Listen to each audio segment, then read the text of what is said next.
Hello à tous, bienvenue sur la chaîne du Fourre-tout, la chaîne où on parle de rien et de tout. Et aujourd'hui, on va parler de Dragon Ball Super, notamment sur le fait de comment Dragon Ball Super a ruiné le mythe de Freezer. Freezer, on le présente plus, c'est un des meilleurs méchants de Dragon Ball, si ce n'est de tout Dragon Ball, même un des meilleurs méchants, tout manga confondu. Il est simple, il n'y a pas besoin de 50 000 flashbacks pour présenter pourquoi il est mauvais. Il est mauvais parce qu'il veut dominer le monde.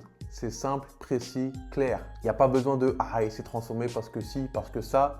Non, le mec, il veut dominer le monde. C'est un tyran intergalactique. Il génocide des peuples et il prend du plaisir à faire ça. C'est juste le méchant parfait. Il est froid et veut dominer le monde. Et sa domination du monde, elle se fait par la force, même s'il ne se salit jamais les mains.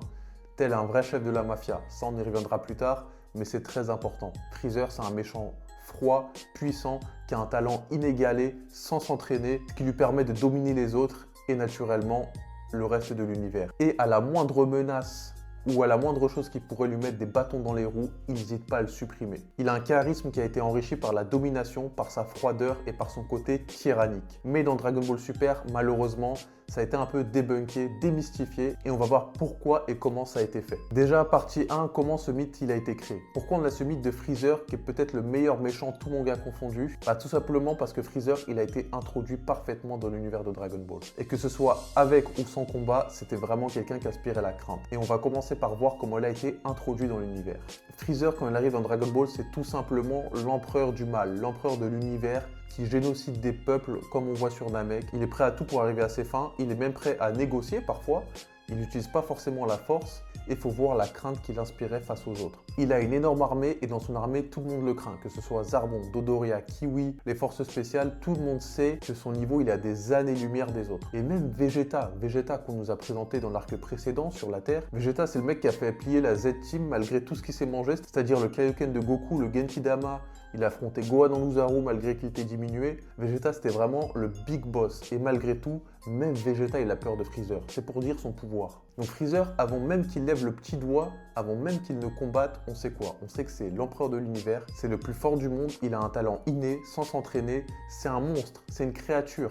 Il fait peur à tout le monde sans même utiliser la force. Et avec le combat, on va voir que c'est encore pire et ça va encore amplifier son mythe de tyran. Déjà, ce qu'il faut savoir, c'est que Freezer, c'est pas forcément un mec qui aime se battre. Il préfère laisser les autres faire le sale travail à sa place pour conquérir les planètes et ainsi de suite. Et lui, il est là posé sur son trône, il fait les choses et il profite du spectacle. Sauf que sur Namek, toute son armée a été décimée. En plus de ça, il se fait voler les Dragon Ball, il peut pas exercer son vœu. Du coup, là, c'est bon, il va passer en mode combat. Et quand Freezer, il se met à combattre, il le fait pas par plaisir du combat. Il le fait pour humilier et pour torturer. Et ça, que ce soit mentalement ou physiquement. Il n'y a rien qu'à voir l'emprise mentale qu'il a sur les autres quand il monte crescendo de transformation à transformation. C'est-à-dire qu'il se transforme, il sait qu'il est encore plus fort que les autres, mais il veut encore plus inspirer la crainte. C'est pour ça qu'il se transforme encore. Il fait sa première transformation, sa deuxième transformation, tout le monde se fait caca dessus. Et sa troisième transformation, tout le monde fait dans son froc. Et Freezer, il aime ça. Il aime inspirer la crainte. Il aime que les gens souffrent psychologiquement face à lui. Et franchement, il n'y a qu'un dégénéré tel Goku pour ne pas le craindre. Parce que Goku, il voit pas en Freezer une créature surpuissante et tyrannique. Il voit juste un adversaire super fort qu'il peut affronter afin de le faire progresser. Et si on revient sur le côté combat, mais Freezer, c'est un malade mental. Carrément, il y a des scènes qui ont été censurées en France tellement elles étaient gore. Par exemple, la scène où Krillin il se fait secouer par la corne de Freezer, cette scène, elle a été supprimée dans l'anime de la VF tellement c'était gore. Et le mec, il prend du plaisir à torturer. Regardez ce qu'il a fait à Vegeta. Le mec, il a fait une brésilienne, il lui a mis des shoots dans le dos, il a mis des patates dans le dos pendant une demi-heure, il avait aucune peine. Donc globalement, le mec, sans rien faire, il aspire énormément la crainte et quand il commence à bouger rien que le petit doigt, mais là, tout le monde se chie dessus. Et là, tout le monde préfère disparaître que d'affronter Freezer dans sa forme finale. Parce que le mec, quand il se transforme, il est pas là pour te tuer et basta, il est là pour te torturer. Donc c'est vraiment un tyran mental et physique. Donc globalement, Freezer, dans Dragon Ball, c'était ça, c'était un tyran qui voulait dominer l'univers par sa force, parce que pour lui, la loi du plus fort est toujours la meilleure. Et si pour se faire respecter, pour être un tyran et inspirer la crainte, il n'y a aucun souci. Maintenant, on va aborder Dragon Ball Super. Donc déjà, on va partir sur l'idée de faire revenir Freezer.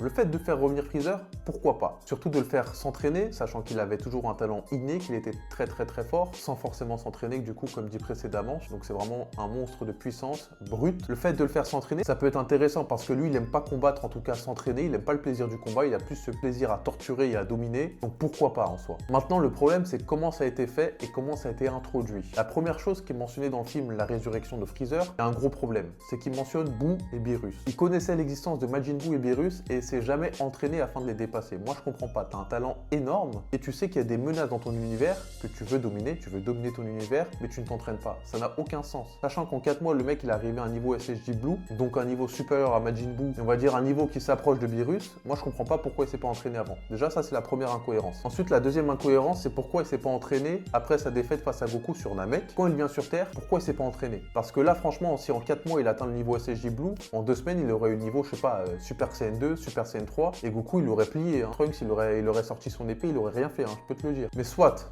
on va partir du principe que Dragon Ball n'avait jamais pensé à Dragon Ball Super, que Toriyama ne savait pas qu'il y aurait une œuvre comme Dragon Ball Super qui allait faire revenir Freezer. Donc on va partir du principe que la remise en question du lore de Dragon Ball, elle est mise de côté. Pour moi, la plus grosse incohérence, c'est pourquoi lors de ces 4 mois d'entraînement, sachant qu'il a pu atteindre le niveau SSJ Blue, pourquoi il s'est pas entraîné à battre Beerus? Parce que le mec, il revient, forcément, il a des ambitions de dominer l'univers, et cette ambition de dominer l'univers, elle passe par le fait d'être plus fort que Beerus. Et il veut même pas s'entraîner pour être plus fort que Beerus, parce que si en 4 mois, c'est niveau SSJ Blue, je pense que 6 mois, ça aurait suffi pour dépasser le niveau de Beerus, hein. Je comprends pas, moi. Le mec, il arrive sur Terre, il doit s'excuser de se battre face à Beerus. C'est pas le Freezer que je connais, moi. Je vais même pas parler du fait qu'en 4 mois, il a un niveau SSJ Blue, parce que bon, je trouve ça absurde. Ils auraient peut-être dû utiliser une salle du temps comme on les utilisait pour atteindre le niveau de Black Freezer. Déjà, le fait qu'il maîtrise même pas sa transformation, sachant qu'il sait qu'il doit affronter Vegeta et Goku, et en plus de ça, il sait que Beerus, il s'est réveillé. Moi, je trouve ça giga incohérent qu'il se soit pas entraîné plus.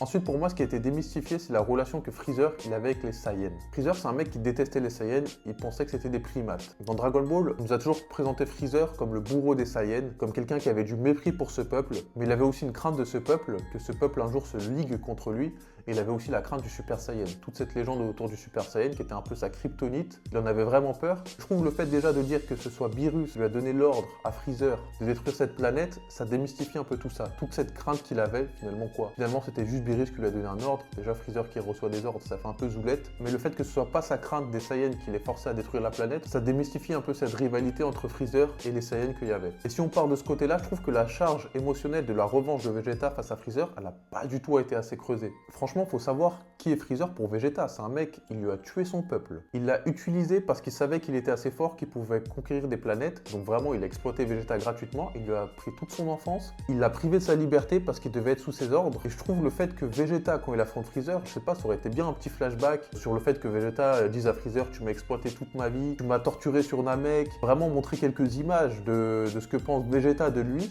Ça a vraiment pas été assez creusé, je trouve. C'est vraiment, ouais, il lui a mis quelques patates. Il lui dit ouais, t'aurais dû t'entraîner plus et ainsi de suite, mais je trouve que la charge émotionnelle dans le combat, elle n'est pas présente. Surtout que Vegeta, c'est vraiment quelqu'un qui a de la rancœur. On le voit quand il se met en Majin Vegeta, il a vraiment de la rancœur envers Goku, envers les humiliations qu'il a subies face à lui. Et là, le mec, il a aucune rancœur et je trouve que ça dénote vraiment par rapport à son personnage et par rapport à toute cette relation qu'il a eue avec Freezer auparavant. Et enfin, on arrive à la dernière partie et pour moi, la dernière partie, c'est qu'aujourd'hui, Freezer, c'est un accessoire dans Dragon Ball Super. Et ça, je trouve ça dommage. Là où Freezer, avant, c'était vraiment le tyran, le big boss final du mal, aujourd'hui, c'est juste un accessoire qui est là pour faire quelques vannes. On l'a vu au tournoi du pouvoir, le mec qui se fait vanner par Vegeta. Franchement, Freezer se faire vanner par Vegeta, c'est vrai que c'était un peu drôle. Mais Freezer, comme on le voit, le mec, à chaque fois qu'on le voit dans Dragon Ball Super, il se fait laver. Il se fait laver dans son propre film. Ensuite, il se fait laver par Toppo, par Jiren. Il se fait même laver par le lapin, là, Dispo, là. Franchement, comment tu peux te faire laver par un lapin? C'est vraiment une serpillière, le mec, dans Dragon Ball Super. Face à Broly, j'en parle même pas. Enfin, le mec, il se fait que chiffonner. C'est une victime. C'est une victime. C'est pas le mec qu'on nous a présenté dans Dragon Ball. Ça a démystifié tout. On parle de l'empereur de l'univers. Et le mec, à chaque fois que tu penses à lui dans Dragon Ball Super, il se fait attraper par la queue, il se fait chevaucher, enfin, c'est triste. Donc le mec, il se fait bolosser physiquement et en plus de ça, il se fait aussi bolosser mentalement. Hein. Faut voir les petits coups de pression que Beerus lui met derrière son cou là. Il attrape par le cou comme ça derrière, il dit ouais, fais pas le malin sinon tu vas voir. Aujourd'hui, pour moi, c'est vraiment pas quelqu'un qui inspire la crainte, même s'ils ont essayé de teaser Black Freezer, on va voir ce qu'il va faire. Déjà, pour moi, je comprends pas pourquoi il a pas tué Goku Vegeta. Il a dit ouais, je vous mettrai la misère plus tard, t'inquiète pas, hein. Goku et Vegeta, ils vont s'entraîner, ils vont revenir, ils vont t'assassiner. Et franchement, là, si tu veux lui remettre du crédit, pour moi, faut qu'il tue Beerus. Si tu Beerus, là, tu peux mettre de l'attention. Mais s'il est juste là pour faire beau, pour vendre des figurines Black Freezer qui se fasse battre une nouvelle fois, franchement on souffle. Franchement on souffle, c'est pas le Freezer qu'on a connu et c'est pas le Freezer qu'on veut voir. Donc voilà, en conclusion, moi je dirais que Freezer dans Dragon Ball, c'était quelqu'un vraiment, c'était un mythe. C'était quelqu'un qui était froid, qui était glacial, alors qu'aujourd'hui j'ai presque envie de dire qu'il est sympathique. C'est juste devenu un accessoire. Et pour moi ça dénote vraiment avec le mythe qui a été construit dans Dragon Ball. Et je trouve ça dommage. Donc voilà les gars, c'était tout pour cette vidéo. Si vous avez aimé la vidéo, n'hésitez pas à lâcher un pouce, moi ça me fait plaisir. N'hésitez pas à vous abonner abonner. N'hésitez pas à mettre en commentaire ce que vous pensez de Freezer dans Dragon Ball Super. Est-ce que vous pensez qu'il a été démystifié ou non? N'hésitez pas à me le faire savoir. Et on se dit à la prochaine pour une prochaine vidéo. Ciao!